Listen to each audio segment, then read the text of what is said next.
Since sobrang drained ako from the last episode, sabi ko, kailangan ko na magpahinga. And you're so hot, your weapon I just wanna survive this episode. tell me to stop. All the right words, words from your mouth. So itong Lollapalooza, biglaan to. Nagbigay sila ng 5 songs. Tinatry ko mag-aral ng song pero yung headspace ko talaga wala ko naaalala, wala ko natatandaan. Happy naman nung nagkatapat kami ni Brigading, nagbigay lang kami ng show na maganda. Nanalo si Brigading, na bottom ako.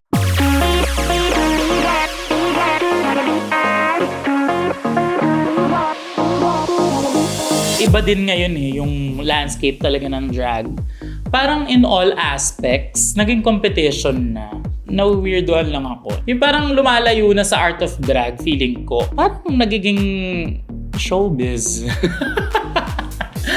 Yun na yung reality ngayon. Ang showbiz na talaga and nakakagulat. Mas mahirap yung kumilos ngayon kasi dati ang dami nag-aaway pero lahat totoo. Ngayon ang dami magkakaibigan pero alin yung totoo? Parang may ganun nga.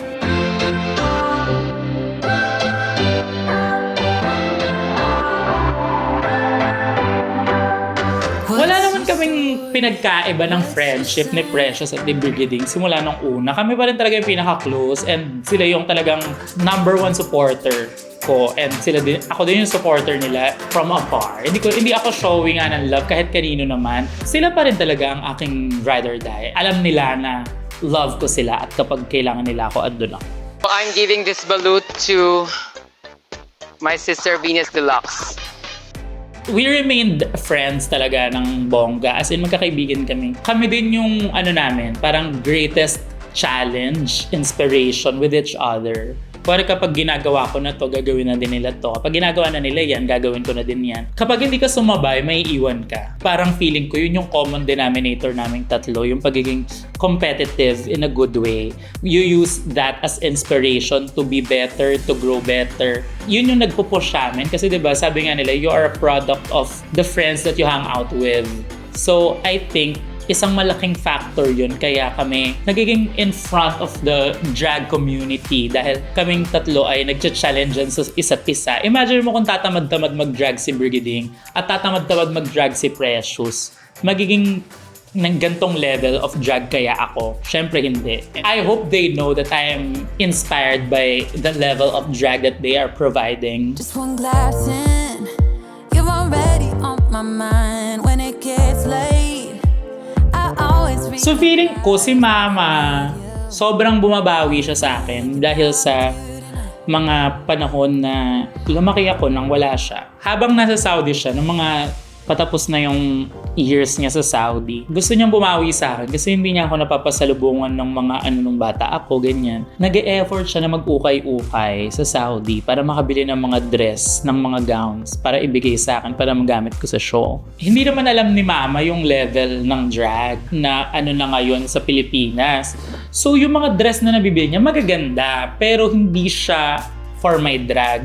So never ko nasuot yung mga gift niya and parang nakaka-guilty yun kasi alam kong nandun yung thought, nandun yung effort niya para may maipasalubong sa akin. Kasi imagine mo nag-ukay-ukay pa siya para lang may maibigay sa akin. Gusto ko siyang baunin dito sa journey na to. Kasi as in, from Bulacan, nagkalkal pa siya. Tapos pumunta siya sa bahay na, may bibigay ako sa iyo, ito, na, damit na to, nabili ko to sa Saudi noon, sana magamit mo sa Drag Race. Sobra na-appreciate ko yun and sabi ko, kahit ano mangyari, kailangan masuot ko to. So nire-purpose namin, pinagawa ko sa friend ko na designer. Tayo ay nasa ilang days na lang before the pasok. Almost 2 weeks left na lang. Yes, tapos, madami pa tayong kailangan. And ngayon, kasama natin si Mother Debbie Swain. Of course, ang aking number 1 designer. Siya po ang gagawa ng marami sa aking mga looks.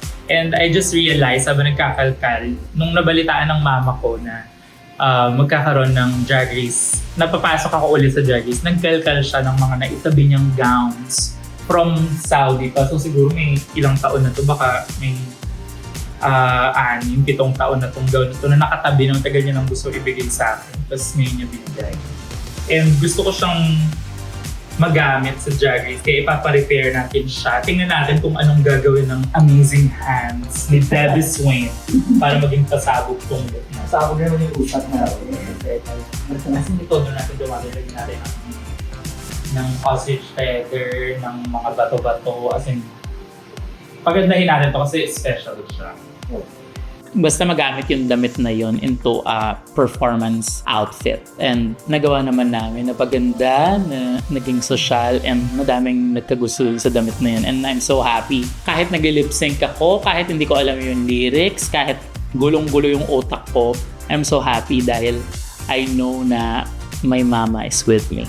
You know the drama is never ending. Don't let it keep Ako si Vinyas. Dali po ni Christian Vinyas. Ako naman po si Heidi Colata Vinyas, ang mami ko ni Vinyas Deluxe. First time.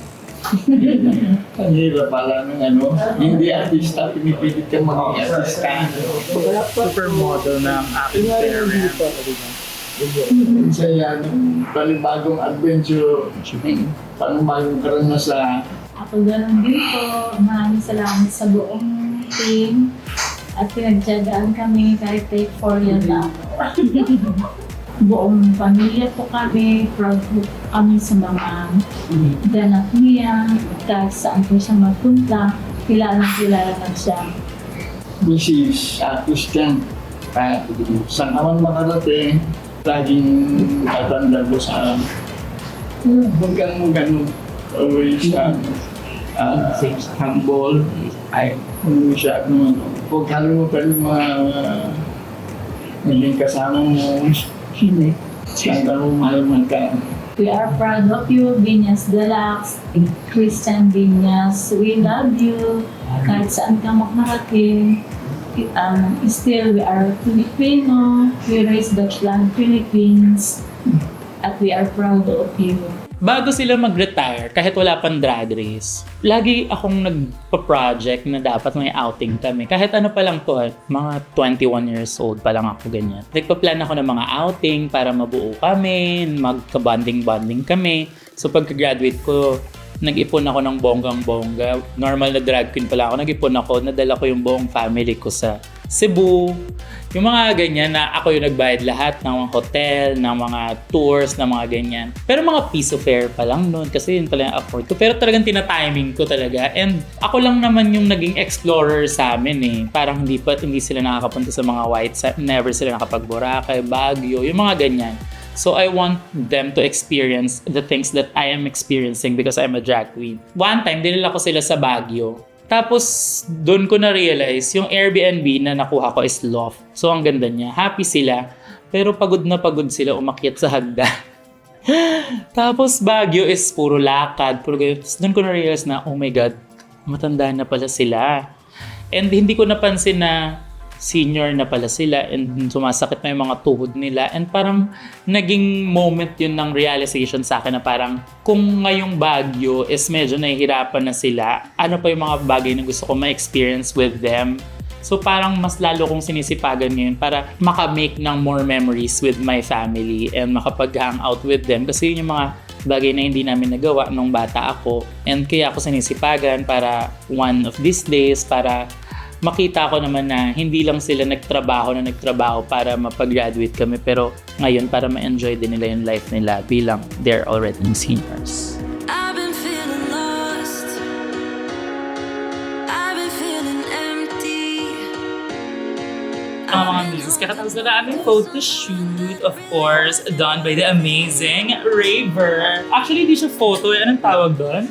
Cinematograph. Cinematograph. O, di ba siya ang nagpa-uso niya? 20 years old lang. Maltakin mo yun? Nag-start ako ng 1 year na ako ngayon na nag-aaral ng photography. And ang gustong gawin sa photography is pinaghalo ko yung video and photography. And that's what we call cinematograph. So, Way back to 2011 siya na trend. Ay. Tas So, ilang parang- taon ka lang nun? 11 ka lang? Or 8? Mga ganun yan. Years! O, tapos? Ay, nakita ko siyang style way back yun. Tapos parang naisip kong i-introduce siya in a modern way. So, Bongga, di ba? Ito yung mga anong tawag doon? Mga future generation of artists, di ba, na mag-trailblaze talaga. So, I love it. Sa style ko sa photography, nag-explore ako ng mga cultures. Katulad nito, sa drag culture. And yung last ko is parang sa blind community naman siya. Parang gusto ko i-explore yung mga cultures and gawin sila ng creative side. Ito yung parang magiging maalala ko tong shoot na to lagi. Kasi chill lang siya, hindi siya yung nakaka-stress na shoot. Hindi naman ako bottom 2, bottom 3 ako this time. Tapos ngayong episode, parang okay na ako. Parang gano'n na yung pakiramdam ko eh. Parang okay na ako. Malagpasan ko lang to. Hay, sinave naman ako nito ni Brigading. Pinakaba niya ako. Kala ko si Kiana pa yung isi-save niya. Pero buti naman at sinave niya ako. I'm so happy dahil hindi ko din alam paano tumakbo yung utak ni Brigading pag sa competition. Siyempre competition, ang taas ng pressure, whatever. Pero sinave niya ako. So thank you sis. Itong episode na to, as in, ganito din kasi yung run ko during season 1 na parang high, safe, bottom, tanggal. Andun yung utak ko talaga. Parang, oh my God, ito ba ulit yung narrative ko? So, umpisa lang ba ako magaling? Tapos, hindi ko na ba kayang panindigan yung mga bagay-bagay talaga? Parang, sinaswerte lang ba ako? O talagang may talent ba talaga ako? Yung mga ganun pa, ang daming doubts, ang daming pagki-question sa sarili. Pero, dahil na-save ako dito, ano pa bang kaya kong gawin? Makikita nyo next episode.